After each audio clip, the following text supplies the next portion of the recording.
But if you don't do that, the Spanish language is not there.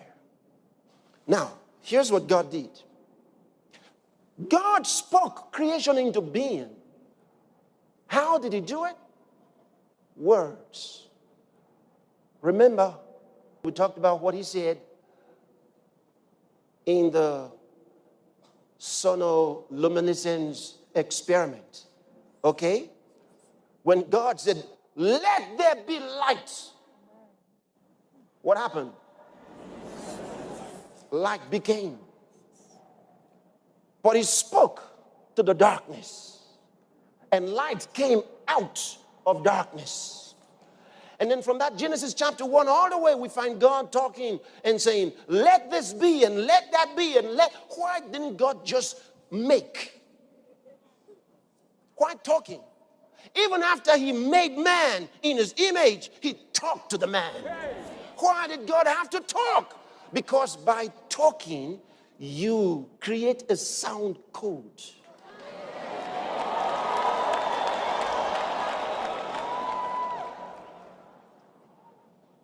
Are you following this?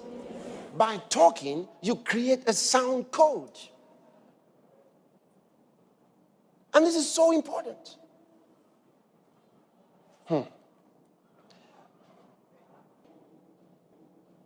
A scientist who performed an experiment on the effect of words.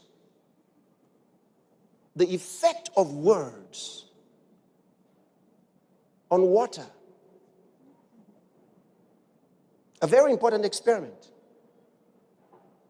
And it found, he had this volume of water in different jars, and then he would talk to the different containers of water.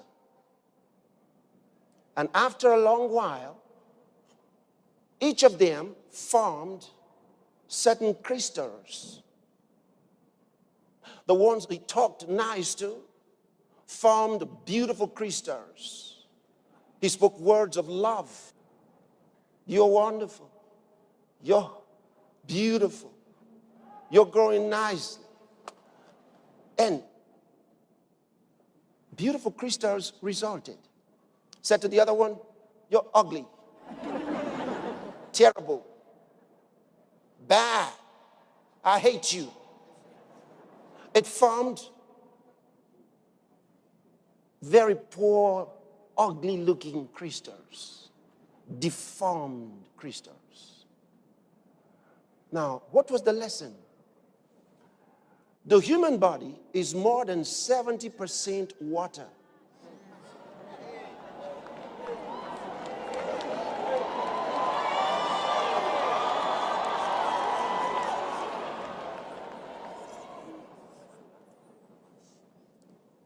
Did you see that? So more than 2/3 of your physical body is water. So the more negative words you speak to yourself, to your body, the more deformed the water crystals. And when you continue over time, if somebody doesn't stop you, like I'm trying to stop you now, by the time you get to a certain age, if it doesn't come earlier, trouble strikes. It's the result of the deformity of the water crystals in your body. You've talked yourself to death without knowing it. Now the harvest has come. Deformed crystals that come from deformed minds.